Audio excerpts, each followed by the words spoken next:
Okay, first of all, there's some construction going on in the area. So if there are like loud thumping noises, that isn't people locked in the attic or anything. That is just people painting their house. So don't be alarmed. And I apologize for the inconvenience, but you know, what can you do? Today, I thought I would do a little part 2. I think I'm gonna call this video Main Pop Girls as Books, Part 2, Roman Reloaded, the Re-Up. Even though Nicki Minaj is not one of the mentioned authors, although I did think that I would pair her with J.K. Rowling, and I'll let you fill in the blanks on that one. Yeah, I thought it would be fun to do another little go round of main pop girls as books and authors. Some of them I've paired them more with books, some are more authors. It kind of just depended on the case. And again, I'm using the term main pop girl loosely. So, you know, they can be real main pop girls, or they can be, you know, a little lower on the main pop girl tier list. I need to find like a synonym for main pop girl because I think I'm saying it too many times. But anyway, sorry, the construction is incredibly annoying. I hope it doesn't come off really loud on the camera. Oh my God. Okay, so I'm gonna look at my my slides on my computer here, and then I'll add them in post. So I should probably move to the side so I can put the slides in a good place. So first off, really kind of exemplifying why I'm using the term main pop girl loosely, we have Camila Cabello. I wouldn't say that she's a main pop girl right now. She was at a point, but those days are behind us. To be honest, I liked her last album. I think it was like her best album. I don't know if that's controversial, but I thought it was pretty good. Like, not great. Like, there were some cringe and laugh-worthy moments, but I thought it was good. Her counterpart is The Awakening by Kate Chopin.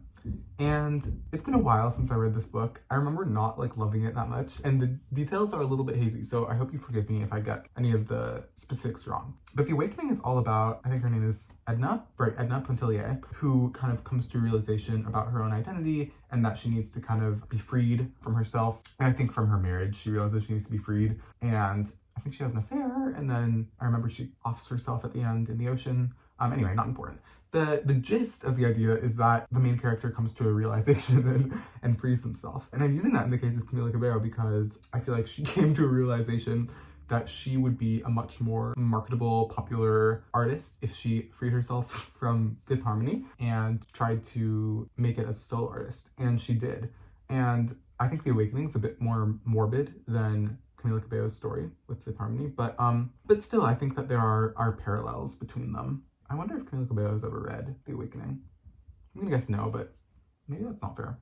You know what? Actually, I take it back. I'm gonna guess yes. And I hope she sees this and she can see the parallels between herself. Okay, next I have Chappell, Roan, and Ottessa moshfegh. And this one just like, I don't know, it like clicked in my mind for me. I feel like they both have like kind of obsessive like pop culture fanatic followings, but they're also kind of hugely popular. I think they kind of have like similar like tongue-in-cheek attitudes, but mainly I think what kind of connects them is that I feel like there's a crowd of people that is very off-put by both of them. Like, I feel like I know some people who read this book, My Year of Rest and Relaxation, and they were like, they just couldn't get into it. Like, they really hated it. They hated her style of writing. They didn't like the main character. They thought she was like annoying, which she is, but they just couldn't get into it. And then Chappell, I feel like with her like popularity boom, she was obviously bound to get like backlash, but I feel like she got like maybe a slightly unwarranted amount of backlash for like, I feel like saying some like relatively normal things, albeit perhaps in like a slightly harsher way than other pop stars have like articulated in the past about like fame and privacy and not wanting to like be harassed, basically, I feel like. But I also get how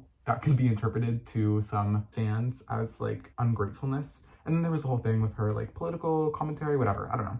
Anyway, the point is that they both, I think, kind of alienate part of their audiences just like inherently by who they are and their like style of art and their attitudes. But they're also really good. I really like Chappell Roan. I think this outfit is a good outfit that she's wearing. And I really like Ottessa moshfegh. Although she's kind of hit or miss for me. Like, I really like this book, but then I really hated Eileen. So, I don't know. Maybe they're like polarizing. Polarizing. Polarizing is good. They're both polarizing. I'm going to write that in right now, and then I'll put it in the slideshow. Then I have Lady Gaga and Sally Rooney. Lady Gaga, definitely main pop girl. No argument there. And I like this photo of her. I tried to choose, again, like kind of funny photos of the main pop girls. And with Lady Gaga, there were quite a few outfits that I could choose from, but I thought this one was good from her, I think, 2014 VMAs performance, which I don't think is on YouTube anymore, which is a shame because it's really good. Anyway, this outfit makes me laugh because it looks like she's like, I don't know, like a blank canvas or something. Anyway, I don't know. This one, I don't have so much to say. I just feel like they're both hugely successful and also critically acclaimed.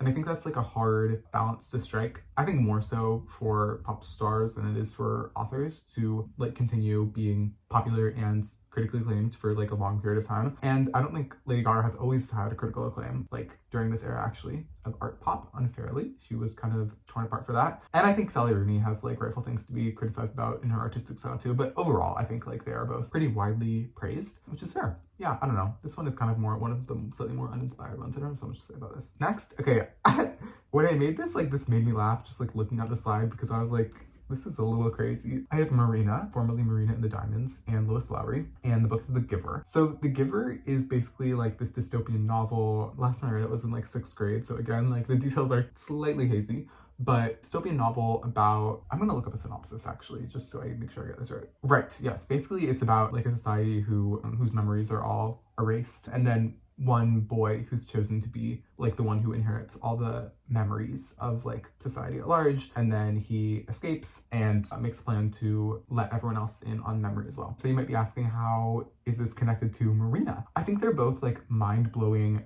things to come across as a teenager, or maybe tweenager is actually the right term. The Giver was like mind-blowing when I read it at 11 years old or something like that. And I feel like Marina, like in the Tumblr era, when she was in her Electra Heart era, she was also mind-blowing to that generation. And it's kind of, I think like Marina, Lana Del Rey, Lorde were kind of all in that cohort, I guess, of like these kind of moody, emo-ish artists who like kind of had a small population like in a chokehold. Yeah, I just feel like they were both kind of like, I don't know, this pairing just made sense in my head. And then my other bullet point is copycat, and then in parentheses that fruit looks familiar, because, you know, famously there's that Charlie XCX tweet where she looks like vaguely like Marina does in this photo, and Marina commented that fruit looks familiar. And to be honest, like maybe this is like too generous to Marina, because I don't think that she really paved the way necessarily in terms of any specific style of pop. I think she was really good at what she did for like a certain amount of time. And I still like her music, let it be known. Like I streamed Princess of Power. I thought it was pretty solid overall. But even though I don't think that she like necessarily is like a trailblazer in terms of like style,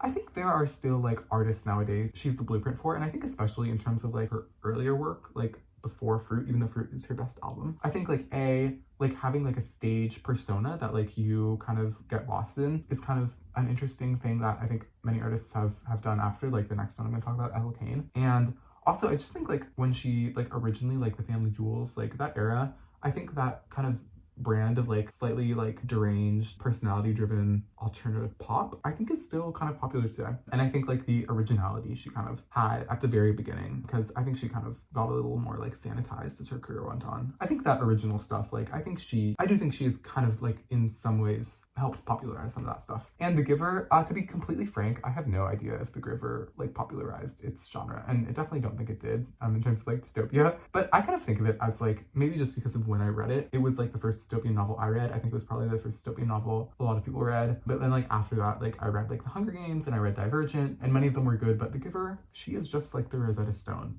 you know? So that's what I'll say for that. Okay, and then next I have Ethel Cain and Charlotte Perkins Gilman. So The Yellow Wallpaper is a story about a wife who, again, this was a while ago, but she has a sickness and her husband is just like, oh, you just need, and I forget if he's a doctor, but anyway, he's just like, oh, you just need like bed rest, so just like stay in your bed. And the wallpaper of her room is yellow and it has like a really intricate pattern, and that's why it's called the yellow wallpaper. But anyway, she basically just descends into insanity. And I feel like Ethel Cain, I forget exactly, like I'm not an Ethel Cain head completely, so I'm not 100% knowledgeable about like the lore of Ethel Cain, but I know for Preacher's Daughter, there's a very specific story. So I'm gonna look it up right now. Oh, right, okay, it's really dark. I don't know if I can say these things out loud, but she is basically killed and then some unpleasant things happen to her. And although it's not like a direct parallel to The Yellow Wallpaper, like I would say the story of Preacher's Daughter is a wee bit darker. I feel like the descent into insanity and the darkness of it all, my only bullet point is insanity and all that for this. So I just feel like they share this kind of like insaneness. I feel like Ethel Cain probably really likes The Yellow Wallpaper.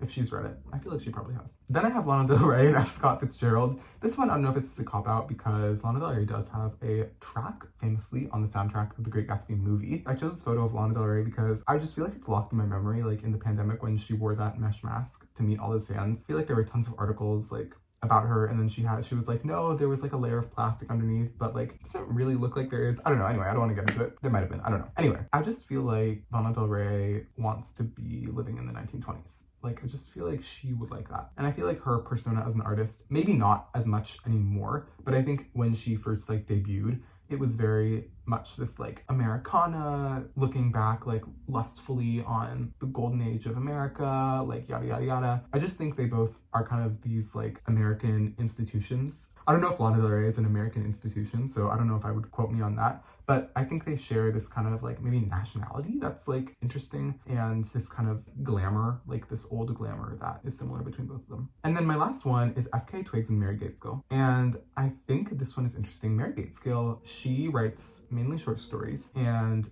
they're very interior, very atmospheric. A lot of her stuff deals with like psychosexual dread. So a lot of stuff relating to like childhood and stuff relating to like harassment and abuse, and kind of some nasty stuff like that. Or not nasty, like just kind of some like darker stuff like that, I guess I should say. And FK Twigs, although she does not dabble, I would say, one-on-one to this stuff, I think her material is also very interior, very atmospheric, but I think that's more like sonically. She creates those soundscapes. But I do feel like she, like, I feel like 2 weeks, like, I don't know, like some of her lyricism is kind of dark and grimy in a similar way to Mary Gaitskill's descriptions of things, all that jazz. I know it hurts. You know I'd quench that thirst. You say you're lonely? I say you'll think about it, because you're the only one who resonates. That chase, mouth open like hi. Like that, I don't know, it kind of gives Mary Gaitskill. yeah, like FK Twigs dabbles in this stuff, and I think they have some similarities. That was the last one I had. I was gonna do Charlie XCX, but I honestly could not think of a good pairing for her. I think this might be it for this series, because there are only so many pop girls you can do, and there are only so many books I've read, you know? So I hope that was entertaining, I hope that was informative, and I hope it was enlightening. Okay, that's all.